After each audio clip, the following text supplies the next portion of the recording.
Everywhere she goes, Oh-Young Hao-Yu is followed. What she buys, how she behaves, is tracked and scored to show how responsible and trustworthy she is. It's called the social credit system, and in one version now being tested, a person's reputation is scored on a scale of 350 to 950. And Hao-Yu, with a good score of 752, is okay with it. In fact, most people are. It's a mechanism like pushes you to become a better citizen. It's big data meets Big Brother, expanding how the government monitors, understands, and ultimately controls its 1.4 billion citizens. Thanks to advances in artificial intelligence and facial recognition, and a web of more than 200 million surveillance cameras. Are people bothered by privacy concerns? We think the lot of camera keep the safety is really good. We can accept it.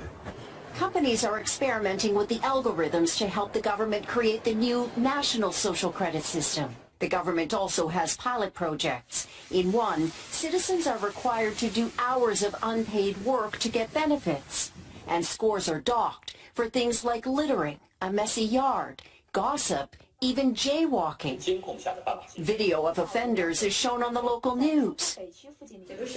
And information collectors like Zhou Ai-Ni are paid to report on their neighbors. Her quota, 10 entries a month. Like the man who carried a drunk person home. A good deed, she says. Good social credit gets rewarded with perks like cheap loans and travel deals. But a bad score means public shame and worse.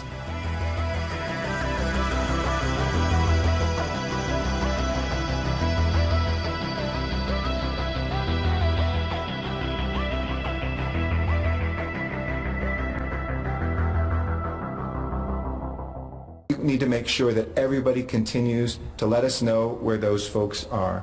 If you've observed recurring violations of the Safer at Home order, please continue to let us know at coronavirus.lacity.org/business violation.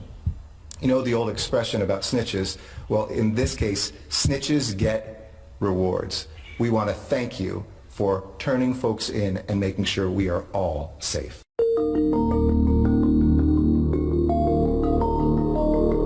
Amazon isn't just delivering packages these days, it's also selling a powerful new facial recognition software. Introducing Amazon Recognition Video, the easy-to-use API for deep learning-based analysis to detect, track, and analyze people and objects in video. It boasts that the technology can detect, track, and analyze people. Let's think about what those powers could mean in the hands of the government. Amazon Recognition Video uses the visual, what, temporal, when, and motion from the video to deliver high-quality person tracking and detection of activities like running, playing soccer, or getting into a car. Recognition can identify a person's face in real time by matching it against huge databases of photos. Amazon also advertises this person tracking feature. That means that whoever has the software could theoretically use it to identify people at protests or figure out when you're traveling to the doctor or to a religious service. The next, of course, common use case, as you could expect, is public safety. Amazon is already working with government agencies to deploy this technology. At the ACLU, we obtained records that show that Amazon signed a secrecy agreement with one county to keep details about the technology out of public view.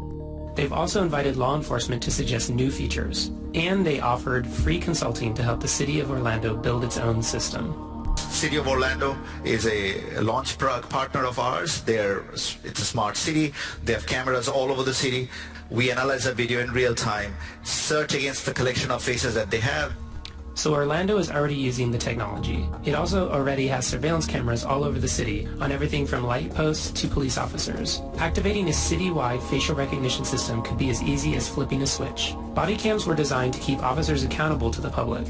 But facial recognition turns these devices into surveillance machines. This can mean round-the-clock surveillance whenever cops are present. Imagine what that would mean for minority communities that are already over-policed. People should be free to walk down the street without the government watching them. In the hands of governments, technologies like recognition could make that impossible.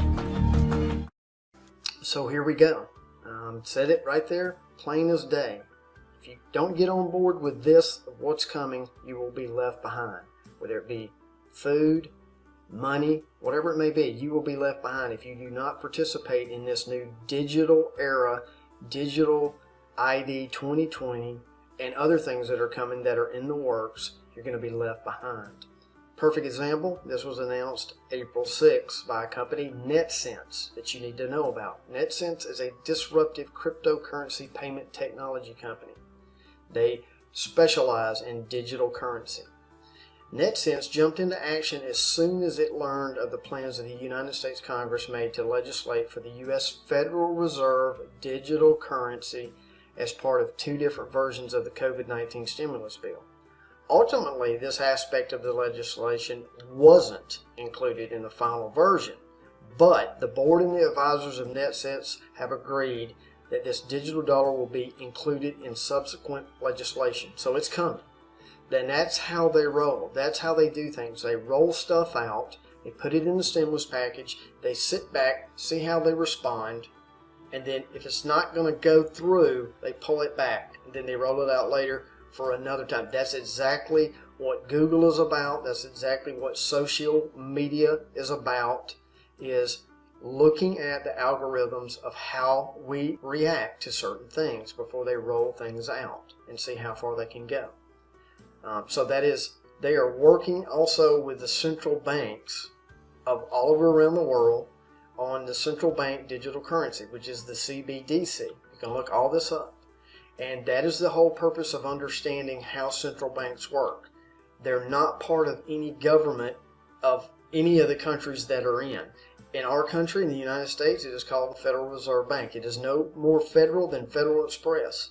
It is made up of bankers all across the world. Nobody knows exactly who all they are. We know that Rothschild's involved. We know Rockefellers are involved. They've never been audited. We've tried. They've all gotten shot down. Tried it when Greenspan was in. Tried it with Bernanke when he was in. There has never been audited since it's been put into place, and for good reason. So the central banks are working on digital currency because they're going to do away with all of the currencies all over the world and have one form of currency, one form of money.